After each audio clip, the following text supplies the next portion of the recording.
Okay, let's unpack this. We're diving deep into the NTI E-STHS-LSH fan-aspirated temperature humidity dew point sensor. Yeah, that's a mouthful. It is. But our mission is pretty simple, really. We want to figure out how this very specific design delivers truly high accuracy monitoring. And it's a great deep dive because it gets right to a core engineering problem. I mean, the sources give us the hook right away. Yeah. Why on earth do you need a fan on your temperature sensor? Exactly. Most of them are just passive, right? Just sit there. They just sit there, Yeah. and that's the problem. And when they just sit there, they run into two big issues that corrupt the data. First is what the sources call parasitic heating, Right. which is basically the sensor heating itself up from its own power, or maybe the sun hits it. It's like trying to measure the room's temperature with a thermometer you've taped to a warm laptop charger. Exactly. The reading is always going to be skewed high.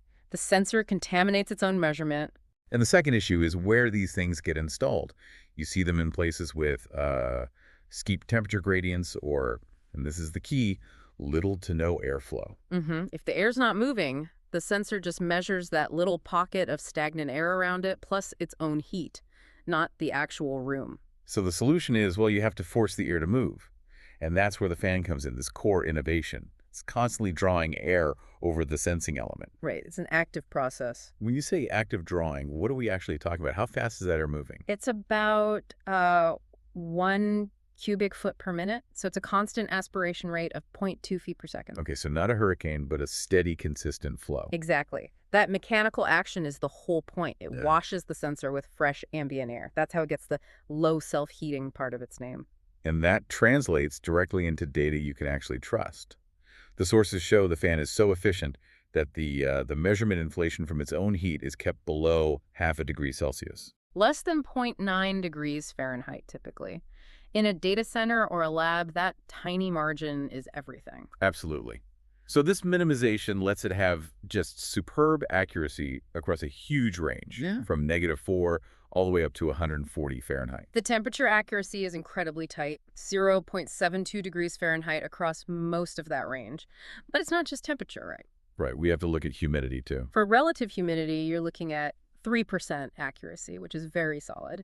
And that combination of accurate temp and humidity opens up some really interesting applications. Like what? What are some of those use cases? Well, the sources specifically mention using it in freezers where there is intermittent airflow. Oh, okay. So when the freezer's cooling cycle kicks off and the air stops moving. Precisely. A passive sensor would just read a slightly warmer stagnant temperature. This thing keeps drawing air, so you always get the true reading, even when the freezer's own fans are off. That makes perfect sense. Yeah. So we've got the accuracy sorted. How does this super accurate data get back to the main system? It uses RS-485 communication. The industrial standard. Robust. What's also cool is the hardware itself.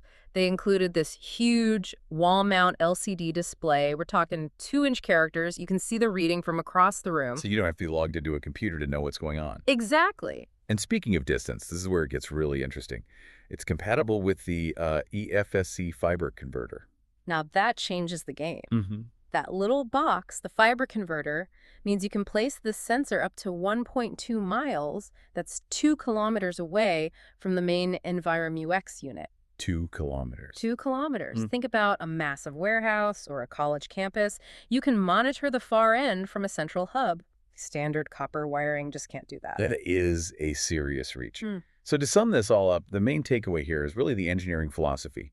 Active aspiration, the fan, is what takes a sensor from just being good to being truly high accuracy. It's actively fighting those twin enemies, bad airflow and self-heating. So it's not a gimmick, it's a fundamental solution. It is, and that brings up I think, a really interesting final thought for you to consider.